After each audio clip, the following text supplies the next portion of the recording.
जी friends, आप देख रहे हैं यूट्यूब चैनल वॉइस ऑफ ज्ञानी और मैं सफदर खान ज्ञानी। अच्छा फ्रेंड्स, आज इस वीडियो में डिस्कस करेंगे कुछ इंपॉर्टेंट क्वेश्चंस और उनके आंसर्स। ये वो क्वेश्चंस है जो अक्सर आप मुझसे कमेंट्स में पूछ रहे होते हैं।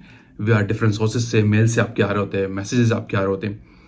और रिलेटेड टू ये कि ये क्वेश्चंस आपसे अक्सर इंटरव्यू में भी पूछ लेते हैं। ठीक है, ये बड़े इंपॉर्टेंट क्वेश्चन है। ज़्यादा क्वेश्चंस नहीं है, सिलेक्टेड क्वेश्चंस है। किस टाइप से क्वेश्चन होंगे पहले मैं आपको स्टार्ट में ये बता दूं। इसमें एक क्वेश्चन आपका वर्किंग स्टैंडर्ड से रिलेटेड है। ठीक है, जो आप लेबोरेटरी के अंदर यूज करते हैं, प्राइमरी स्टैंडर्ड हो गया, यूएसपी स्टैंडर्ड हो गया, उससे रिलेटेड है। बड़ा इंपॉर्टेंट क्वेश्चन है।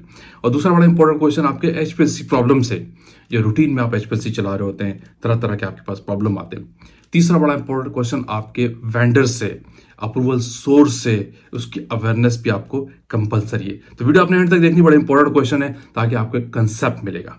भाई मेरा यो तू मेरी मखना, कदम तू तेरे संभल के रखना। जी फ्रेंड्स, वेलकम बैक।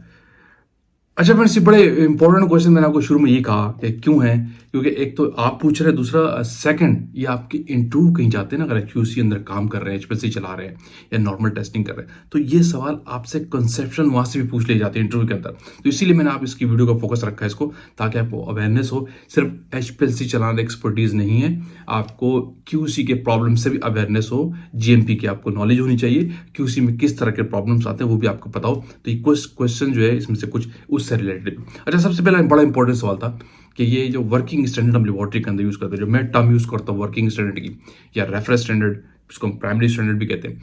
तो ये जो प्राइमरी स्टैंडर्ड है, आपको पता है ये यूएसपी का स्टैंडर्ड होता है, जो आप परचेज करते हैं सर्विसेज से, इनका क्राइटेरिया एक प्योरिटी का हाई होता है। और दूसरा एक वर्किंग स्टैंडर्ड, इसके अगेंस्ट आप खुद बना रहे होते हैं। ठीक है, जो मैं अक्सर वीडियो में कहता हूँ, इसकी बाकायदा आपके पास एक एसओपी होनी चाहिए, पूरा एक प्रोसीजर आपके पास होना, जिसके अगेंस्ट आप उसको स्टैंडर्डाइज करते हैं, उसके बाद आप यूज़ करते हैं। ऐसा नहीं होता। मैं अक्सर लोगों को कहता हूँ कि आपकी वीक प्रैक्टिस है, अगर आप कोई अप्रूव सोर्स, यानी अपने रॉ मटेरियल की बात कर रहा हूँ, अगर आपने रॉ मटेरियल पास किया है, ठीक है, और वो आपका पास वेयर हाउस में रखा हुआ है अप्रूव एरिया में, उसी को उठा के आप एज अ स्टैंडर्ड ले रहे हैं और स्टैंडर्डाइजेशन के प्रोसेस से नहीं गुजारेंगे, तो इसका मतलब वो तरीका ठीक नहीं है, आपकी प्रैक्टिस वीक है, ये ऑडिट पॉइंट ऑफ व्यू से भी ठीक नहीं है। तो क्वेश्चन ये था कि अगर हम जो स्टैंडर्डाइजेशन का पूरा प्रोसेस, जो मैं अक्सर आपको कहता हूँ, आपके पास एसओपी होना चाहिए, अगर उस एसओपी को अंदर मैंने रिकमेंड ये किया, मैंने आपको ये कहा है कि आपके पास यूएसपी स्टैंडर्ड का होना जरूरी है, क्योंकि एक बेस्ट प्योरिटी लेवल का स्टैंडर्ड है, उसका क्राइटेरिया डिफरेंट है, इसकी पोटेंसी आपको नॉन होती है, प्योरिटी लेवल एक हाई है, एफडीए ने उसको अप्रूव किया हुआ है। तो यूएसपी की स्टैंडर्ड आप एक वाइल लेते हैं, कोई भी आपके पास सोर्स है, उसके अगेंस्ट अपनी लॉट को, अपने अप्रूव सोर्स को, या वेयर हाउस में कोई भी अनर अप्रूव सोर्स पढ़िए, उसके अगेंस्ट उसको स्टैंडर्डाइजेशन के प्रोसेस से गुजार के आप यूज करेंगे, बनाएंगे, तो वो वाइल जो होगी आपकी वर्किंग स्टैंडर्ड की होगी, अलग पोटेंसी आपकी आती, रूटीन की पोटेंसी नहीं हो काउंट करेंगे आप। आपने एक सोर्स पास करके क्यूसी में रख दिए, वही पोटेंसी आप नहीं ले सकते, क्योंकि वो पोटेंसी तो बेच में जा रही है। ठीक है, आपने वर्किंग स्टैंडर्ड के लिए अलग से पोटेंसी उस लॉट के निकालनी होगी जो आपके पास सोर्स पड़ी हुई है। ठीक है, और उसको स्टैंडर्डाइजेशन के प्रोसेस से गुजारेंगे। लेकिन क्वेश्चन ये है कि अगर हमारे पास प्राइमरी स्टैंडर्ड नहीं है, क्वेश्चन इंपॉर्टेंट ये है, अगर हमारे पास प्राइमरी स्टैंडर्ड नहीं है तो, और दूसरा जो हम न्यू सोर्स परचेस करते हैं, उनके साथ जो सप्लायर भी हमें बाजू का रेफरेंस स्टैंडर्ड देता है, मैंने इसका भी जिक्र किया हुआ पहले वाली वीडियो में, जो रेफरेंस स्टैंडर्ड सप्लायर हमें दे रहा होता है, यूएसपी स्टैंडर्ड नहीं है, तो उस रेफरेंस स्टैंडर्ड के अगेंस्ट अपनी लॉट को हम स्टैंडर्डाइज कर सकते हैं या नहीं, तो क्या करना चाहिए। अगर हमारे पास नहीं है तो आप नहीं कर सकते, इसका आंसर ये, आप नहीं कर सकते। अगर आप कर रहे हैं तो इट मीन्स कि आपकी प्रैक्टिस वीक है। ठीक है, ये क्राइटेरिया बेस्ट नहीं है। आप अपनी कंपनी को एनफोर्स करेंगे इस चीज पे कि एक बार मिनिमम आप कम से कम, वैसे तो हर साल खरीदेंगे, जब भी नई लॉट आएगी आपको खरीदना पड़ेगा, एक वायर आपने खरीदनी होगी प्राइमरी स्टैंडर्ड की, अदरवाइज आप इस स्टैंडर्डाइजेशन प्रोसेस को फुलफिल नहीं करेंगे अगर आपके पास यूएसपी का स्टैंडर्ड नहीं है।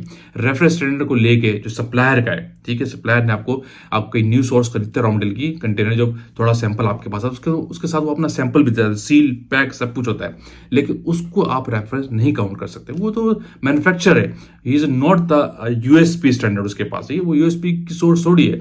तो उसको आप नहीं ले सकते। इसका आंसर ये था कि उस रेफरेंस वाले स्टैंडर्ड को एज अ प्राइमरी स्टैंडर्ड की जगह पे कंसिडर करके अपनी लॉट को स्टैंडर्डाइज करें या नहीं, तो आप नहीं कर सकते। अगर आप कर रहे हैं तो आपकी प्रैक्टिस वीक है, क्योंकि बहुत सी इंडस्ट्रीज में तो ये प्रोसेस ही काउंट नहीं होता, वो है जस्ट उसी रॉ मटेरियल की सोर्स को जो वेयर से उठा लेते हैं उसी को स्टैंडर्ड ले रहे होते हैं, तो वो बहुत बैकवर्ड पे काम कर रहे होते हैं। अगर आपने अच्छे लेवल पे काम करना है as per good practices, as per GMP, cGMP, CFR 21 के लेवल पे आना है, तो डेफिनेटली फिर आपको कंप्लायंस के लेवल पे आना है, तो फिर आपको ये चीज़ आपको ठीक करनी होगी। आपके पास यूएसपी स्टैंडर्ड होगा तो आप उसको स्टैंडर्डाइजेशन कर सकते हैं अपने किसी लॉट को, अदरवाइज नहीं कर सकते। क्लियर है? अच्छा, दूसरा बड़ा इंपॉर्टेंट क्वेश्चन ये वो एचपीएससी से प्रॉब्लम्स है। मैं डिटेल में एक चीज को आपको बता रहा हूँ, क्योंकि ये इंटरव्यू के क्वेश्चंस भी है कि एचपीएससी पे बेस लाइन स्टेबल नहीं हो रही, तो हमें क्या करना चाहिए, कैसे इस प्रॉब्लम को सोल्व करें।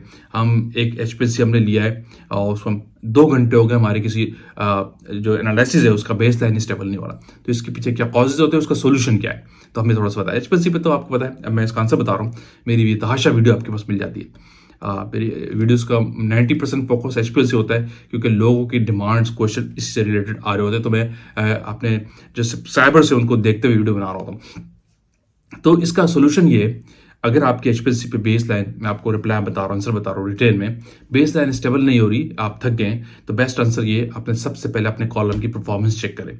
अपने स्टेप्स बता रहा हूँ, अपने कॉलम का परफॉर्मेंस चेक करें कि उसका वॉशिंग किस लेवल पे हुआ था, वो ठीक तरीके से कॉलम वॉश था या नहीं, उसकी कंटामिनेशन को चेक करें। अगर आपके पास स्टेटस नहीं है, आपके पास अपडेट नहीं आ रही, तो बेहतर है कि आप उसको दोबारा 1 घंटे के लिए वॉशिंग पे लगा दें इस कॉलम को। ठीक है, मीनवाइल आप अपने जो सोल्यूशन है जो आप यूज़ कर रहे हैं, डिस्टिल वाटर यूज़ कर रहे हैं या मिथेनॉल यूज़ कर रहे हैं और एसीटोनाइट्राइल का कोई मोबाइल फेस यूज़ कर रहे हैं, तो वो सारे सोल्यूशन आप फ्रेशली प्रिपेयर्ड कर दें, दोबारा बना लें।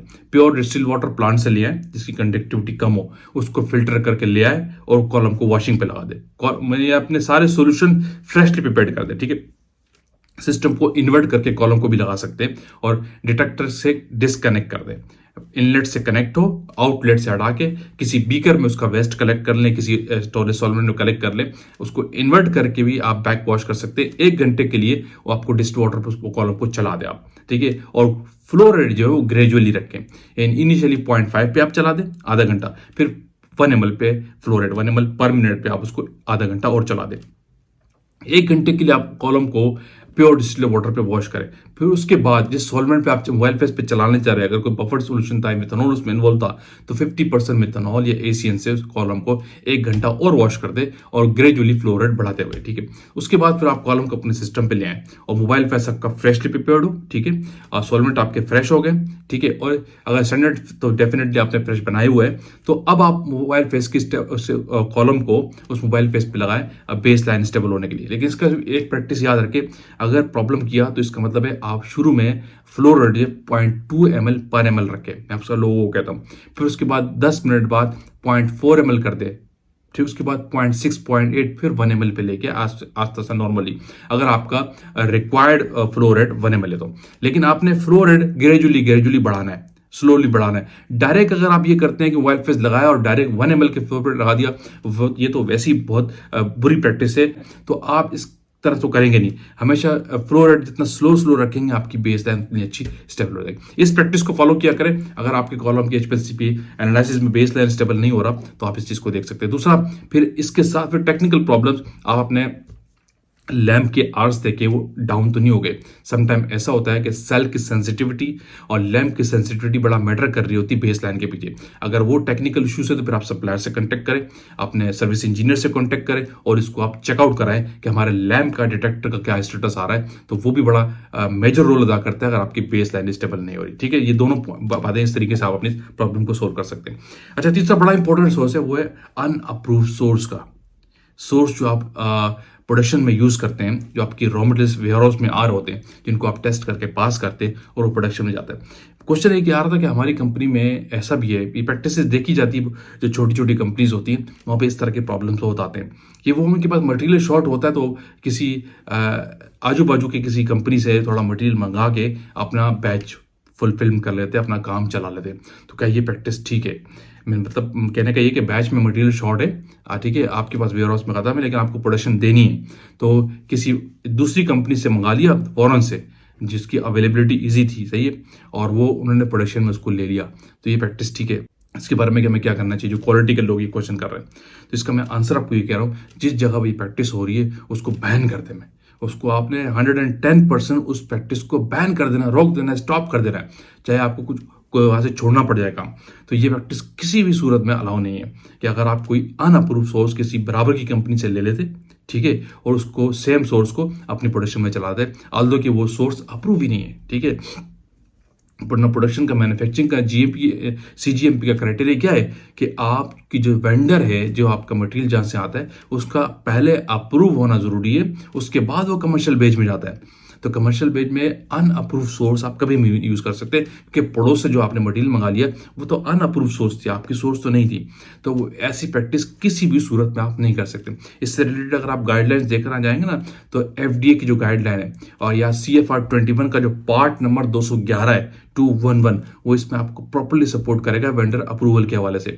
ये गाइडलाइन भी आप जाके चेक कर सकते हैं। तो इससे आपको सीजीएमपी की गाइडलाइन भी आप देख लेंगे, तो कहीं पे भी ये प्रैक्टिस आपको नहीं मिलेगी कि आपका जो सोर्स है मैन्युफैक्चरिंग में, कमर्शियल बेच में, वो अनअप्रूव हो तो आप आगे जा सकते हैं, नहीं जा सकते। आप आगे जब चाहेंगे, कमर्शियल बेच के अंदर जो आपकी सोर्सेज यूज होती है उसका अप्रूव होना पहले जरूरी है, पास होना पहले जरूरी है, ट्रायल बेच उसके पास होना जरूरी है, उसके बाद वो कमर्शियल बेच में जाता है। क्लियर है? ये कुछ इंपॉर्टेंट क्वेश्चन थे, मैंने ज़्यादा क्वेश्चन सेलेक्ट नहीं किए। ये वो एक तो आपके कमेंट बॉक्स में सवाल आ रहे थे, मेल में आ रहे थे। दूसरा ये क्वेश्चन इसी तरीके से अगर आप सीनियर लेवल पे इंटरव्यू देते हैं तो आपसे कंपलसरी पूछे जाते हैं। तो इसीलिए मैंने इसको एक वीडियो का पार्ट बनाया, उस पर पूरी एक वीडियो डाल दी ताकि उन लोगों को आसानी हो जिनके जहनों में इस तरह के सवाल थे। तो वीडियो का एंड करते हैं। आपकी वीडियो आपने लाइक की है तो शेयर कीजिए, कमेंट्स कीजिए। अगेन कहूंगा, जो लोग चैनल पे न्यू हैं वो लाजमी सब्सक्राइब कीजिए ताकि ऐसी टेक्निकल वीडियोस आप तक पहुंचती रहे। Thank you for watching. अल्लाह हाफिज़।